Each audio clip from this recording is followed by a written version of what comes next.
In the sizzling market of modern classics, small and mid-capacity motorcycles are hot properties right now.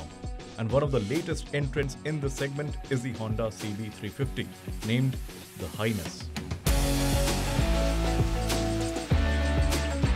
Now, the Highness has the legacy of the iconic Honda CB series motorcycles appended to it.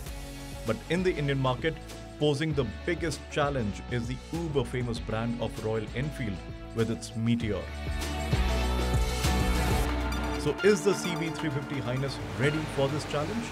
That is exactly what we are going to find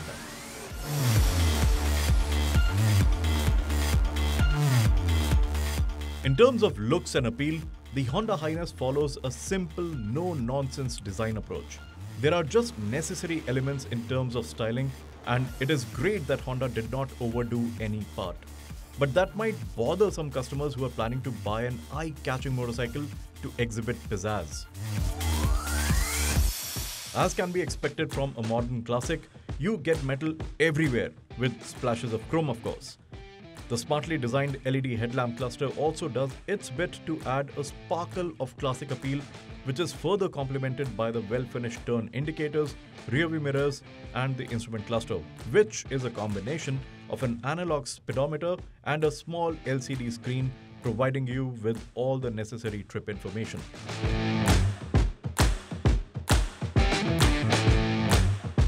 If you opt for the Deluxe Pro variant of the Highness, shelling out an extra 6,000 rupees, you get the Bluetooth-enabled Honda Smart Voice Control System. It allows for a smartphone to be paired to the compact LCD screen, which alerts the rider on incoming calls, reads out messages, and plays music or navigation instructions via a dedicated Honda app.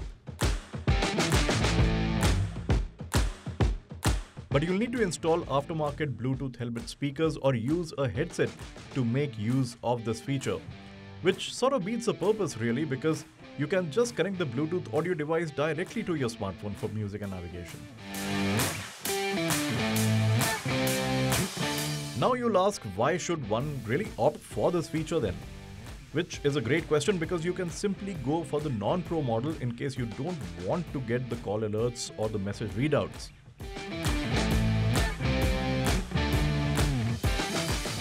But there are a few reasons to go for the Pro version. You get dual-tone paint scheme and dual horns with chrome casings. Another feature which is a bit strange is that the charging port offered on the Highness is a Type-C port and will require an adapter, because most of us have got conventional USB ports at one end of the charging cable. What impressed us most in the Highness is the level of quality, the paint, the materials used for controls. Everything seems to be of great quality, and we did not find any flaw in the fit and finish department as well. It will not be wrong to say that the CB350 is a new benchmark for quality in this segment. The upright and relaxed riding position is another mandate in this category, and the Highness CB350 sticks to the memo. You don't need to stretch to reach the paired back handlebar, and combined with the neutral positioning of the foot pegs, it allows the rider to keep a very natural body posture. It helps in reducing the fatigue level, and you can cruise along for long distances. The flat and wide seat is 800mm high up the ground, which is quite decent for most riders, and the cushioning of the seat is also optimum. Another thing that Honda tried to add for the convenience is a heel and toe type gear shift lever. But the angle of the heel and toe portion of the gear shifter is raised a little too high, and that made us use only the toe side to shift up and down for most of the time. The Highness is the first motorcycle in its segment to offer assist and slipper clutch, and benefits of this technology are quite evident in both up and down shifts. Powering the Honda Highness is a long-stroke 350cc single-pot engine, which places it in direct competition against the 350cc Royal Enfields. It packs a clear thump, and we have to say that it sounds better and louder than any of the 350cc Enfields. As expected from a Honda engine, this one also feels very refined and you only feel some vibrations beyond 100 km per hour mark on the speedo.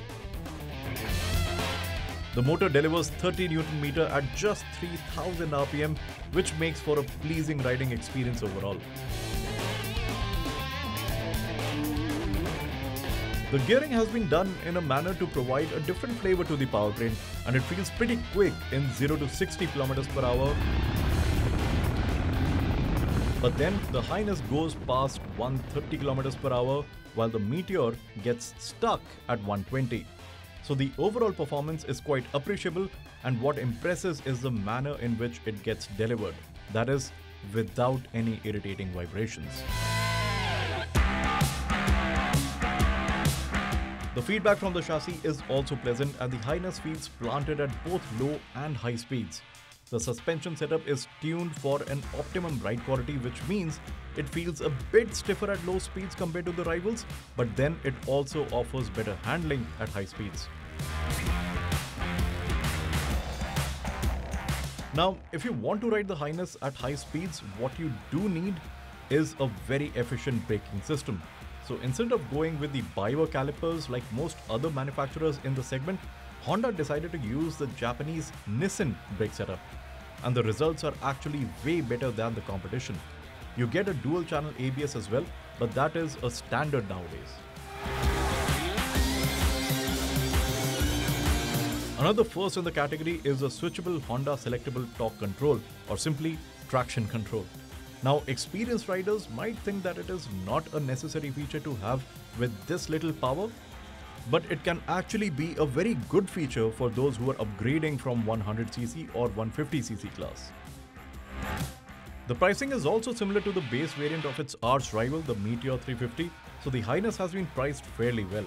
But the only issue will be a higher maintenance cost and dealership network, because the Highness is currently sold only through Honda's big wing superbike dealerships. So let's recap and sum it all up. The Highness passes most of the tests in this category, and there are some small issues, but you can definitely ignore them because the CB350 is a near perfect set of wheels for your daily ride or even for some weekend adventures.